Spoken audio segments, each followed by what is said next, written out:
Shalom bien-aimés dans le Seigneur et bienvenue dans ce programme. Aujourd'hui, ce sera différent, ce ne sera pas comme tous les jours. Nous allons aujourd'hui prier, mais dans la chanson. Depuis la journée, je ne fais que chanter ces cantiques. C'est d'ailleurs des anciens cantiques populaires, mais en lingala. Pour ceux qui ne comprennent pas le lingala, je vous prie vraiment de nous suivre dans cette atmosphère parce que ce sera une atmosphère de prière qui nous rapproche davantage de Dieu. Dieu nous a fait beaucoup de bien. Nous voulons juste chanter pour sa gloire et faisons-en notre prière par sa grâce au nom de Jésus. Yesu azali yawa, Yesu azali yawa, Yesu azali yawa na biso. Yesu azali yawa, Yesu azali yawa, Yesu azali yawa na biso. Yemba ya solo, Alléluia, Alléluia. Alléluia na Yesu, Yesu elonga nanga, Alléluia, oh Alléluia. Alléluia na Yesu. Biso tokomona ye kaka soki tokotosa ye. Tokomona ye na lola. O biso tokomona ye soki tokotosa ye. Biso tokomona ye na lola. Yemba ya solo. Ango, Alléluia. Alléluia na Yesu. Yesu elonga nanga. Ango, Alléluia. Alléluia na Yesu. Esengo ya ndenge wana mokolo Yesu akoya. Ya ndenge wana na lola. Esengo ya ndenge wana mokolo Yesu akoya. Esengo ya ndenge wana na lola. Ya solo, Alléluia, Alléluia. Alléluia na Yesu, Yesu azali Nzambe.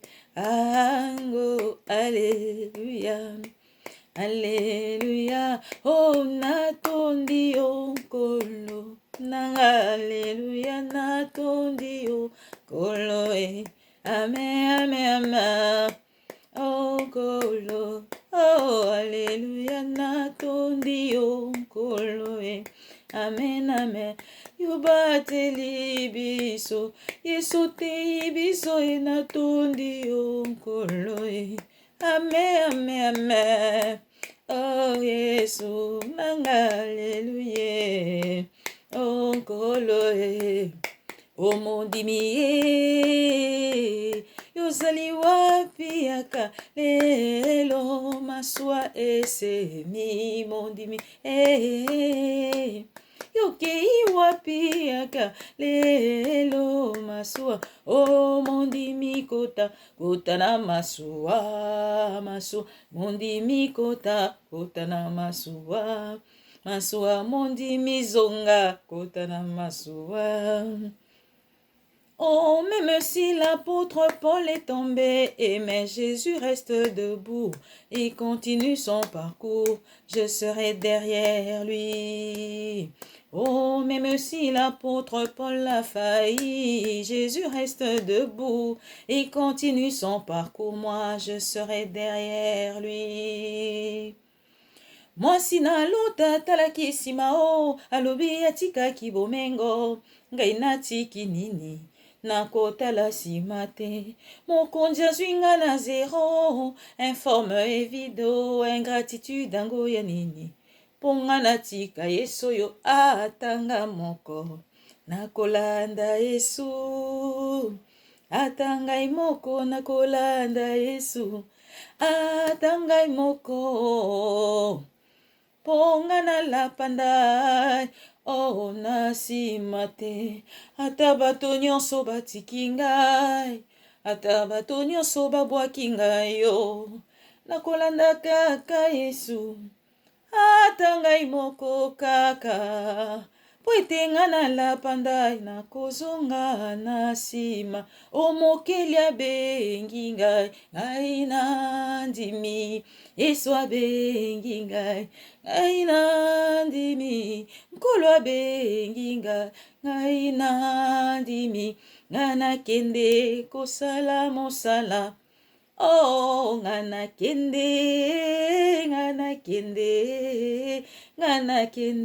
kosala mosala Nzambe nga nakende nga natosa na ngai nga nakende kosala o nga nakolanda moto te nakolanda Yesu nakolanda Yesu nakolanda seye o nakolanda mokili te nga nakolanda Yesu nakolanda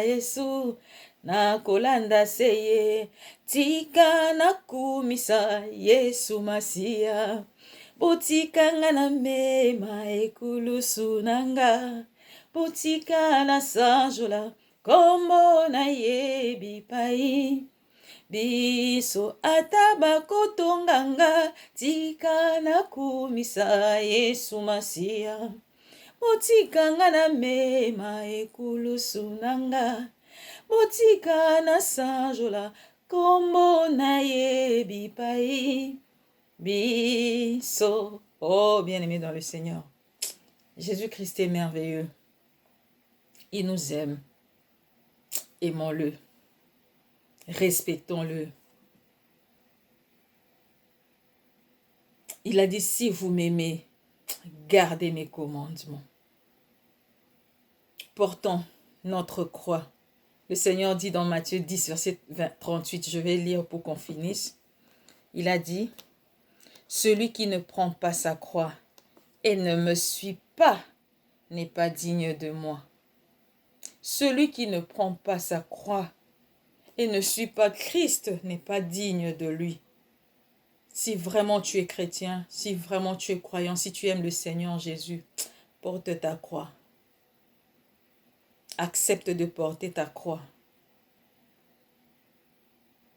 De faire que tout ce que tu feras glorifie le Seigneur. Seigneur Dieu, nous nous remettons à toi. Nous ne pouvons rien faire par nous-mêmes. Nous ne pouvons rien, même la croix là en question, nous ne pouvons la porter, Éternel, notre Dieu, sans ton aide. Nous avons besoin de toi. Nous t'aimons, Éternel, autant que tu nous as aimés. Parce que tu nous as aimés le premier, Seigneur. Apprends-nous, Éternel, à garder tes commandements. Merci, Jésus. Merci. Au nom de Jésus, Amen. Que Dieu vous bénisse.